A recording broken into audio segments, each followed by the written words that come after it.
Now, we was all brought up fishing a waggler. Brought up on the rivers fishing a waggler. If you could fish a waggler, you was well in. Not just chopping a Ardsley bomb or something like that, wasn't it? Yeah. Your wagglers, I love your wagglers, especially your Peacock wagglers. So we've got a selection of your wagglers here, Dave. Talk us through what you've got here. Right, if we talk about Peacock first, I think we're probably all, I certainly started with Peacock, making them myself. Where does it keep coming from? Peacock comes from India. Yeah. I've always had this vision of all these peacocks running around without feathers, right? and going like that and nothing happens. Yeah. Somebody's nicked all the feathers. Somebody's nicked them. I don't know how they're all collected, no idea. It comes from India, apparently. Yeah. It can be in short supply. Thankfully, we've got some good suppliers, and you know, Peacock is probably the worst material in the world to make floats out of because it's so inconsistent. It's, you know, some are damaged, some aren't. It's a horrible, horrible material to work with, but it makes fantastic floats. Yes, it does. Right? Yeah. And to that end, I sell loads and loads of Peacock floats. You know, we've just got two standard patterns. You know, we've got the insert Peacock, which is it's just Peacock quill. You can see, if you look closely at that, you can see the grain of the quill. What we've done with this, years ago we used to use cane, and then we used to use Peacock in there. This is actually a plastic insert that's glued into the Peacock. Right, probably goes down to about there. Yeah. Right, and the beauty of that is, like a lot of our floats, because it's a plastic tip, when it's sunny you can see it perfect. Can't get it by a light, it's difficult light to do, but you know, that's much better than a painted tip. Yes, definitely. Because when it's sunny, it shines at you and you can just see it from go a distance. luminous nearly, don't Yeah, and Yeah. then the other Peacock that we make is just a box standard straight Peacock. Again, you can see, you can just make out your thing, and that's just, it just comes, that comes in sizes from 2 AAA to 5 AAA, and then the straight one comes in sizes from 3BB up to 5 AAA again. Right? That's about your limits really with Peacock. If you start trying to make them much, I know you can make long floats and all that, but to commercially get the size, if you start to do 6 AAAs and so on, it's very difficult because of the uniformity of the quill. Yeah. And I think they're about the size for that type of float that they're perfect for the job. Yeah. When we go past those sort of sizes, or as a variation on the theme, if you like, we use Balsa as the body. Yeah. Right? So that's what we call our thin insert waggler. That's a Balsa body and a hollow tip again. Again, you'll see not too long a tip. These are essentially river floats. And if you put too long a tip into there, what tends to happen, let's say we've got an insert to there, for example. The problem is with that, on moving water, if you try to mend your line, the whole lot sinks and takes a long time to come back up again. Yeah. Right. You'll see with some out of the floats, our truncheons and all, I've got very short tips in the tip. Yeah. Because that buoyant bit there, I want that to pop the float back up again. Yeah, I want it to be working. Yeah. What I don't want is to mend the line and I can't see the float for a few seconds. No. And then it's going slowly coming back up. It's for moving water, right?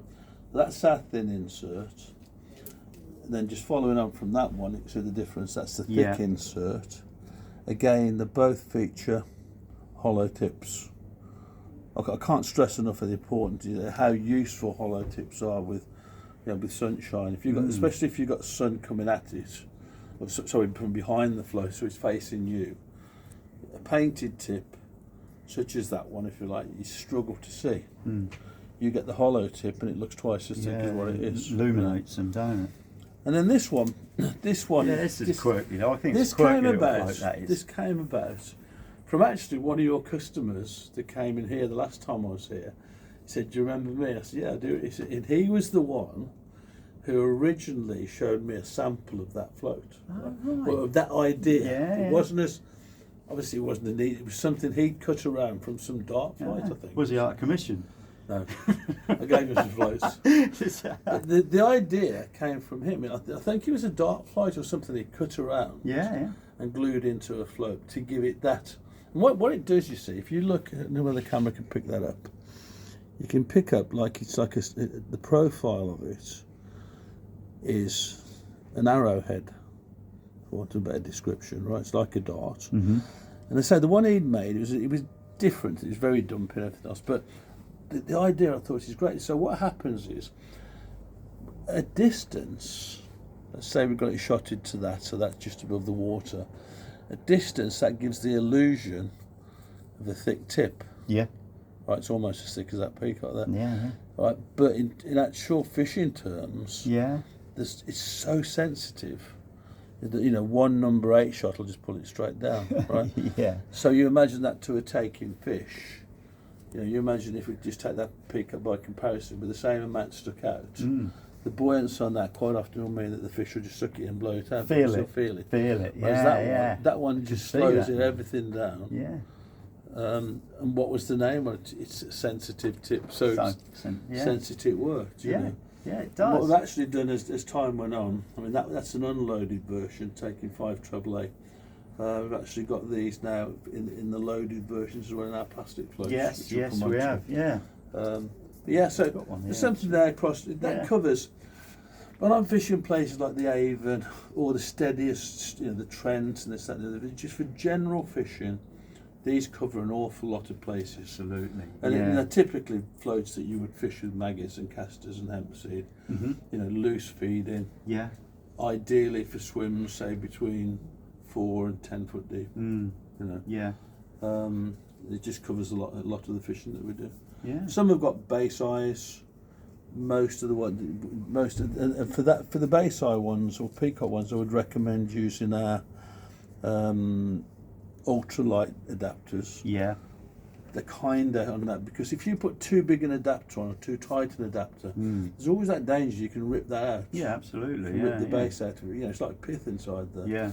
But for the cane bases, we do them all like that. And all of these just take adapters. Just fit on. So just wet an adapter, drop it on there. Job done. Best to be your adapters, I found, because some of the other companies' adapters, they're not wide enough for some of them. So if you're going to use these, definitely go for Dave's. Right. And the swivel's actually glued in as well. That is, so they're spot on for it, aren't they? But for general fishing, I wouldn't do that. Those all my box have got loads of these in. Yeah, beautiful floats. Thank you.